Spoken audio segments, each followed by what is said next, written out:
कल क्या पढ़ लेते ये बताओ, लास्ट टॉपिक क्या था हमारा कल? मास ऑफ अर्थ, और उससे रिलेटेड न्यूमेरिकल क्या था, और आप लोगों ने न्यूटन लॉ ऑफ ग्रेविटेशन भी पढ़ा हुआ है।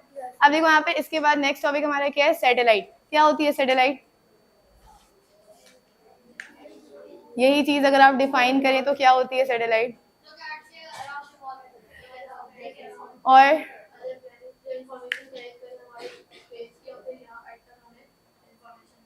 ओके, सिंपल एक ऐसा ऑब्जेक्ट जो किसी भी प्लैनेट या फिर अर्थ के रिवॉल्व क्या कर रही है, अराउंड रिवॉल्व कर रही है, घूम रही है, उस चीज को हम क्या कहते हैं, सैटेलाइट कहते हैं।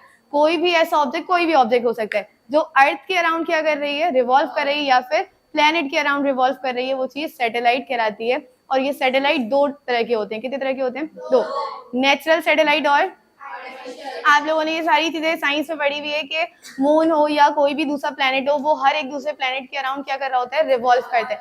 मून अर्थ के अराउंड, अर्थ सन के अराउंड, ऐसे ही हर प्लेनेट एक दूसरे प्लेनेट के अराउंड क्या कर रहे होते हैं, रिवॉल्व कर रहे होते हैं, खुद से नेचुरली कर रहे होते हैं। तो यहाँ पर आपके पास दो तरह की सैटेलाइट होती है, नेचुरल सैटेलाइट और आर्टिफिशियल सैटेलाइट। अगर हम आर्टिफिशियल सैटेलाइट की बात करें तो आर्टिफिशियल सैटेलाइट क्या होती है आयमा?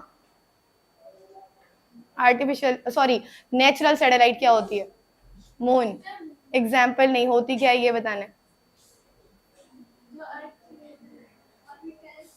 कोई भी प्लेनेट जो अर्थ के अराउंड या फिर किसी दूसरे प्लेनेट के अराउंड रिवॉल्व कर रही है नेचुरली, वो चीज क्या कहलाती है, नेचुरल सैटेलाइट कहलाती है। जैसे यहाँ पर एक एग्जाम्पल लिखी हुई है मून की, कि मून जो है वो अर्थ के अराउंड क्या करती है, रिवॉल्व कर रही होती है। तो मून जो है वो नेचुरली कर रही होती है, इसलिए हम उसे कौन सा सैटेलाइट कहते हैं, नेचुरल सैटेलाइट कहते हैं। Artificial satellite second type. Artificial का मतलब क्या होता है, मैन मेड हो, मतलब जो हम ह्यूमन बना रहे होते हैं वो चीज क्या कहलाती है, मैन मेड या फिर आर्टिफिशियल। तो ऐसे सैटेलाइट जो साइंटिस्ट अर्थ से किसी प्लेनेट के अराउंड रिवॉल्व करने के लिए भेजे या अर्थ के अराउंड ही रिवॉल्व करने के लिए भेज रहे हैं, उस सैटेलाइट को आप क्या कहते हो, आर्टिफिशियल सैटेलाइट। अब क्यों सेंड किया जाता है वो बात में बात करते हैं। पहले हमें सिंपल ये समझना है कि कोई भी साइंटिस्ट अगर अर्थ से क्या कर रहे हैं, सैटेलाइट को, कोई भी ऑब्जेक्ट को प्लेनेट के अराउंड रिवॉल्व होने के लिए क्या कर रहे हैं, सेंड कर रहे हैं, तो वो चीज क्या कहलाएगी, आर्टिफिशियल सैटेलाइट। और उसमें से दो सैटेलाइट है, वो कौन कौन से, स्पुतनिक और एक्सप्लोरर 1। ये स्पुतनिक 1 जो है ये पहला सैटेलाइट है जो अर्थ से कहाँ पर सेंड किया गया था, स्पेस पर। और ये कौन सी कंट्री ने सेंड किया था, कुछ पता है? रशिया। किसने सेंड किया था, रशिया ने। ये पहला, ये याद रखना, ये एमसीक्यूज में भी आता है कि पहला सैटेलाइट कौन सा था जो अर्थ से स्पेस में भेजा गया था, वो कौन सा है, स्पुतनिक है। और ये भेजा किसने था, रशिया ने।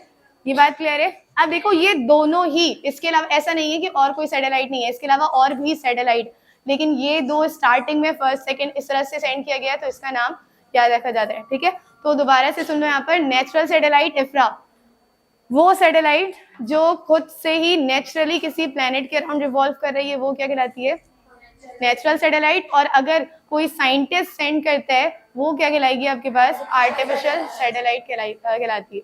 क्लियर हो गई बात? अब यहाँ पर नेक्स्ट टॉपिक है यूजेस। सैटेलाइट भेजे क्यों जाते हैं? एक पीछे से बताया था कि कोई भी कम्युनिकेशन या फिर अगर आपको वेदर के बारे में जानना है तो आप क्या भेजते हो, अपडेट चाहिए, तो वो चीज क्या यूज करते हो आप, सैटेलाइट। तो सैटेलाइट एक ऐसी, आप ये कह सकते हो कि डिवाइस है जो आपके पास अर्थ के बाहर, स्पेस की बात हो रही है, तो स्पेस में बहुत सारे प्लेनेट मौजूद है।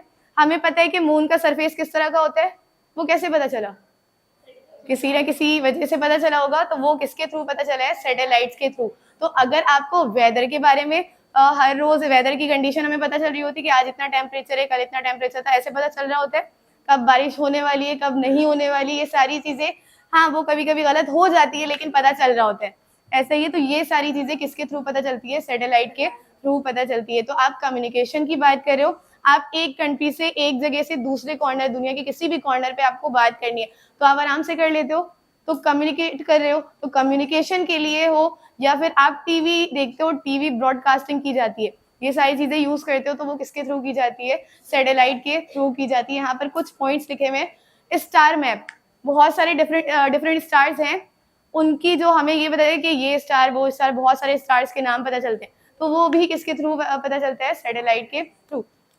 Making map of planetary surface, अगर मून के सरफेस की बात करो, मार्स के सरफेस की बात करो, ये सारे सरफेस आपको पता है, ये भी किसके थ्रू पता चलते हैं? आयमा, आयमा, ओके। तो ये सारी चीजें आप किसके थ्रू करते हो? सैटेलाइट के थ्रू पता चलती है। कलेक्टिंग इन्फॉर्मेशन, वेदर के बारे में बताया, वेदर के लिए कोई भी अपडेट हो वो भी किससे पता चलती है? सैटेलाइट के थ्रू। और लास्ट क्या है? प्लेनेट की पिक्चर। ये जो सोलर सिस्टम हम पढ़ ले होते हैं कि सोलर सिस्टम में ये स्टार है, वो स्टार है, ये सारी चीजें भी आप किससे पता करते हो? सैटेलाइट के थ्रू ही हमारे पास इंफॉर्मेशन आती है। कुछ पूछना है एमा? नहीं, यहाँ तक क्लियर है? क्लियर हो गई बात? अब देखो यहाँ पर ये जो सैटेलाइट भेजा जाता है, ये अगर अर्थ के, हमें ये पता है कि अर्थ के अराउंड क्या कर रही होती है? रिवॉल्व करती है। तो उसके कुछ डिफरेंट ऑर्बिट्स होते हैं। क्या होते हैं? ऑर्बिट। ये ऑर्बिट क्या चीज होती है? किसी भी ऑब्जेक्ट के अराउंड अगर कोई चीज रिवॉल्व कर रही है, जैसे यहाँ पर देखो, ये एक, यहाँ पर एक डायग्राम है, ये जो कुछ भी है, सपोज करते हैं कोई भी ऑब्जेक्ट है, ये अर्थ के अराउंड क्या कर रही है? रिवॉल्व कर रही है। तो ये जो रीजन, ये जो पार्ट है, ये ऑर्बिट कहलाते हैं। क्या कहलाते हैं? ऑर्बिट। आप लोगों ने एटम्स के अराउंड इलेक्ट्रॉन को रिवॉल्व होते हुए देखा होगा। केमिस्ट्री में पढ़ते हैं क्या इलेक्ट्रॉन जो है वो एटम के अराउंड क्या कर रही होती है? रिवॉल्व करती है। तो जहां जिस रीजन में वो रिवॉल्व कर रही है उसे हम ऑर्बिट कहते हैं। क्या कहते हैं? ऑर्बिट। तो वैसी अर्थ के अराउंड भी डिफरेंट ऑर्बिट होते हैं जहां पर आप सैटेलाइट को सेंड करते हो। और सैटेलाइट अगर डिफरेंट पर्पस के लिए यूज किया जा रहा है तो उसकी ऑर्बिट भी क्या होती है? डिफरेंट होती है। और वो कौन कौन से डिफरेंट ऑर्बिट होती है? सबसे पहले कौन सी होती है? कम्युनिकेशन। उसके बाद होती सब में कम्युनिकेशन, वेदर और ये सारी चीजें, लेकिन हम डिफरेंट नाम देते हैं। सबसे पहले कम्युनिकेशन। अगर आप कोई ऐसे सैटेलाइट सेंड कर रहे हो जिससे आपको कम्युनिकेशन के लिए क्या करना है, कोई भी इंफॉर्मेशन चाहिए या कम्युनिकेट करना है, तो वहां पर वो जो ऑर्बिट होती है उसे हम क्या कहते हैं? कम्युनिकेशन ऑर्बिट कहते हैं। ठीक है। सेकंड ऑर्बिट कौन सी होती है? लो अर्थ ऑर्बिट।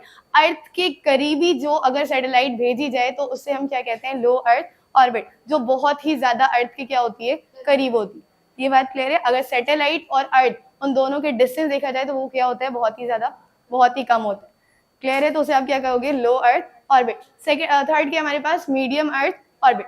मतलब लो अर्थ से जो मीडियम अर्थ ऑर्बिट के बीच डिस्टेंस होता है वो लो अर्थ से क्या होता है? ज्यादा होता है। वो भी जैसे अगर जीपीएस के बारे में आपने सुना होगा, नेविगेशन होती है, मतलब आप बहुत सारी ट्रैकिंग करते हो, तो वो सारे सैटेलाइट आप कहाँ पर भेजते हो? सिंपल, हमारे एटमॉस्फेयर में डिफरेंट लेयर हैं, हर लेयर पर अलग अलग चीजें यूज कर रहे होते हो आप लोगों ने स्ट्रेटोस्फेयर, ट्रोपोस्फेयर इस तरह से कुछ पढ़ा होगा। तो वो सारी डिफरेंट लेयर आप क्या करते हो? यूज कर रहे होते हो। वैसे ही ये ऑर्बिट भी डिफरेंट पर्पस के लिए यूज की जाती है। तो उसके बाद आपके पास क्या है? जियो स्टेशनरी। जियो स्टेशनरी ये जो वर्ड है ये दो अलग अलग चीजों से मिलकर बनी है। जियो वर्ड क्यों यूज करते हैं? अर्थ के लिए। और स्टेशनरी सिमिलर या सेम कांस्टेंट के लिए यूज की जाती। ठीक है। तो जियो स्टेशनरी ऑर्बिट का मतलब ये है कि कोई कुछ प्लेनेट ऐसे होते हैं जो अर्थ की स्पीड से क्या कर रहे होते हैं? रिवॉल्व कर रहे होते हैं। मतलब अर्थ की और जो दूसरे सैटेलाइट होते हैं उन दोनों की स्पीड क्या होती है? सेम। अगर दो प्लेनेट की स्पीड सेम हो और वो रिवॉल्व कर रहे हैं तो वो चीज क्या कहलाती है? जियो स्टेशनरी ऑर्बिट कहलाती है। हमें ये पता है कि मून जो है वो अर्थ के अराउंड रिवॉल्व करती है। मून अपने ऑर्बिट में भी क्या कर रही होती है? वो रिवॉल्व कर रही होती है। तो इस तरह की आप चीजों को क्या कहते हो? जियो स्टेशनरी ऑर्बिट कहा जाता है। Elliptical orbit. इलिप्टिकल वर्ड क्यों यूज करते हैं? ओवल शेप के लिए। अगर कोई आपके पास प्लेनेट है, अगर सपोज करो ये अर्थ है और इस पे एक प्लेनेट कुछ इस तरह से रिवॉल्व कर रही है, तो इस तरह के ओवल शेप को हम क्या कहते हैं? इलिप्टिकल ऑर्बिट कहा जाता है। और ये भी कम्युनिकेशन हो, वेदर कास्टिंग हो या फिर ब्रॉडकास्टिंग के लिए यूज की जाती है। यहाँ तक कोई मसला? सबको क्लियर है? क्या पूछना है? पूछो जनक। कौन सा? तेज बोलो। इलेप्टिकल सिंपल कि अर्थ के अराउंड कोई भी सैटेलाइट ओवल शेप में क्या कर रही है? रिवॉल्व कर रही है, तो उसे हम क्या कहते हैं? उस शेप को क्या कहा जाता है? इलिप्टिक कहा जाता है। ठीक है। तो इसलिए उस ऑर्बिट को भी क्या कहेंगे? इलिप्टिकल ऑर्बिट कहा जाता है। अब क्लियर है? सबको क्लियर है? I know. ओके। देखो इसके बाद नेक्स्ट टॉपिक क्या है। हम जब सैटेलाइट की बात कर रहे हैं तो सैटेलाइट किसी ना किसी स्पीड से मूव करती होगी, हाँ या ना? अगर वो मूव कर रही है, हमें ये पता है कि अर्थ जो है वो पूरे 24 आवर में एक रेवोल्यूशन क्या करती है? कंप्लीट करती है। ये पता है सबको? वैसी सैटेलाइट भी अपनी रेवोल्यूशन कंप्लीट करती होगी तो किसी ना किसी स्पीड से मूव करती होगी। तो यहाँ पर आपके पास क्या है? हमने न्यूटन्स लॉ ऑफ ग्रेविटेशन पढ़ा था, सबको याद है कि हर बॉडी क्या करती है, अट्रैक्ट करती है यूनिवर्स में। अब यूनिवर्स में प्लैनेट्स भी आते हैं, अर्थ भी आ रहा है और बाकी सारी चीजें भी आ रही, तो वो हर एक दूसरी बॉडी को क्या करती है, अट्रैक्ट करती है। तो अगर कोई प्लैनेट है या कोई सैटेलाइट है वो अर्थ के अराउंड रिवॉल्व कर रही है, तो वो ग्रेविटेशनल फोर्स की वजह से करती है। किसकी वजह से करती है, ग्रेविटेशनल फोर्स, क्योंकि हर एक प्लैनेट के पास अपनी एक ग्रेविटेशनल फोर्स होती है जो दूसरी बॉडी पर अप्लाई करती है और वो ऑर्बिट में इसीलिए मूव करती है। तो अगर मून जो है वो अर्थ के अराउंड रिवॉल्व कर रही है तो वो फोर्स ऑफ ग्रेविटेशन की वजह से करती है। किसकी वजह से करती है, तो अगर सैटेलाइट आप सेंड करते हो तो वो भी रिवॉल्व अगर करेगी तो किसकी वजह से करती है, फोर्स ऑफ ग्रेविटेशन। अगर फोर्स ऑफ ग्रेविटेशन है और बॉडी रिवॉल्व कर रही है, तो आप लोगों ने यूनिफॉर्म सर्कुलर मोशन पढ़ा था, याद है कि बॉडी से कांस्टेंट वेलोसिटी के कांस्टेंट स्पीड के साथ मूव कर रही है सर्कुलर पाथ में, तो वो चीज क्या कहलाती है, सर्कुलर मोशन। और किसी भी बॉडी को यूनिफॉर्म सर्कुलर मोशन में रहने के लिए एक फोर्स हेल्प करती है जिसे क्या कहते हैं, सेंट्रीपिटल फोर्स कहा जाता है। सेंट्रीपिटल फोर्स वो फोर्स होती है जो बॉडी को सर्कुलर पाथ में मूव करवाने के लिए यूज होती है, हेल्प कर रही होती है। तो यहाँ पर अगर बॉडी रिवॉल्व कर रही है तो क्या इसके पास सेंट्रीपिटल फोर्स होगी। और अभी कहा कि न्यूटन्स लॉ ऑफ ग्रेविटेशन की वजह से भी बॉडी क्या करती है, ऑर्बिट में मूव कर रही होती है। ये बात समझ में आ रही है। सपोज करो आपके पास दो मैग्नेट है, अगर उसे करीब लाओगे तो क्या वो अट्रैक्ट करेगी।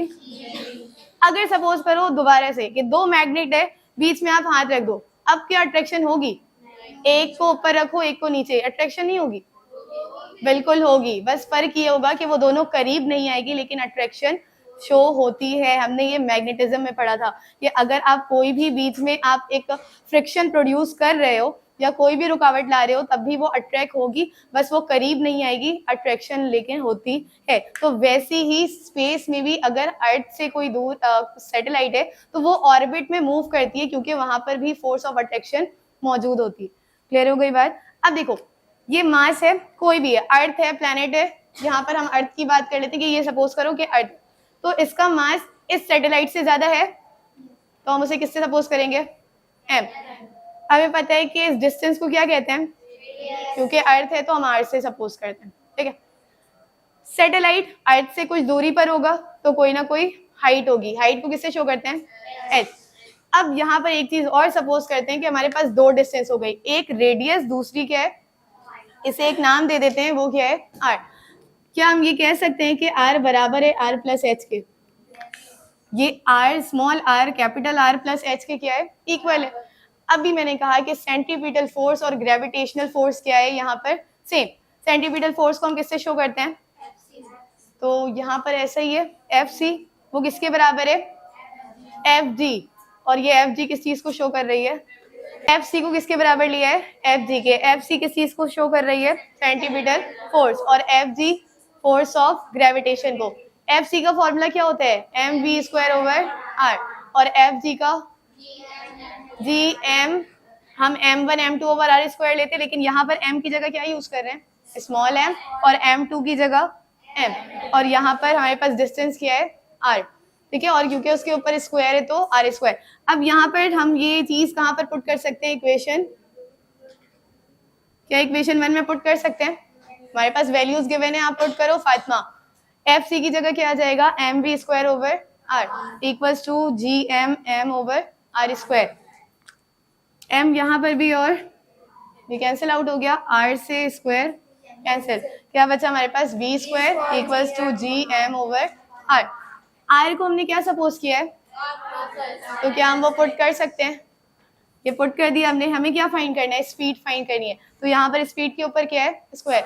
अगर स्क्वायर हटाना हो तो क्या लगाते हैं, स्क्वायर रूट, और यहाँ पर इक्वल्स टू में तो जो काम हम एक साइड पर करेंगे वही सेम काम दूसरे साइड पर, तो taking square root on both side. Square से रूट क्या हो जाएगा, क्या यहाँ कैंसिल हो सकता है, नहीं, तो ये क्या हो जाएगा, under root gm r over r plus h। ये वो स्पीड का फॉर्मूला है जो कोई भी सैटेलाइट एक अर्थ के अराउंड या प्लेनेट के अराउंड रिवॉल्व करते हुए अप्लाई करती है। ये बात क्लियर है। अगर मैं एक जगह से दूसरी जगह मूवमेंट कर रही हूँ तो मेरे पास स्पीड होगी, वैसी सैटेलाइट अगर मूव कर रही है तो उसके पास भी क्या होती है, एक स्पीड होती है, और उस स्पीड का फॉर्मूला क्या होता है, under root gm over r plus h। ये बात क्लियर हो गई, क्लियर है। एक टॉपिक इससे रिलेटेड और है, छोटा सा टॉपिक है, वो देखो यहाँ पर, टाइम पीरियड। टाइम पीरियड किसे कहते हैं? टाइम पीरियड किसे कहते हैं? देखो टाइम पीरियड किसे कहा जाता है, देखो ये जो सैटेलाइट है, क्या ये रेवोल्यूशन कंप्लीट कर रही है? ये रेवोल्यूशन कंप्लीट कर रही है। इसका मतलब ये है कि अगर ये यहाँ से मूव करती है तो वापस इसे कहाँ पर आना है? सेम पॉइंट पर। ये पूरा एक कंप्लीट रेवोल्यूशन क्या कर रही है? बना रही है। तो वो टाइम पीरियड एक ऐसा टाइम होता है जो कोई भी ऑब्जेक्ट हो, वो एक सर्कल या एक कंप्लीट रेवोल्यूशन कर रही है, तो उसमें जितना भी टाइम लगेगा वो क्या कहलाती है? Time period. एक होता है टाइम टेकन, कि कितना टाइम, जो नॉर्मल टाइम हम यूज कर रहे होते हैं। टाइम पीरियड थोड़ा सा अलग होता है। टाइम पीरियड क्या होता है? सिर्फ और सिर्फ एक रेवोल्यूशन के लिए, मतलब इस पॉइंट से लेकर दोबारा इस पॉइंट तक आने के लिए जो भी टाइम अप्लाई होगा उसे आप क्या कहोगे? टाइम पीरियड कहते हो। ये बात क्लियर है? क्लियर है?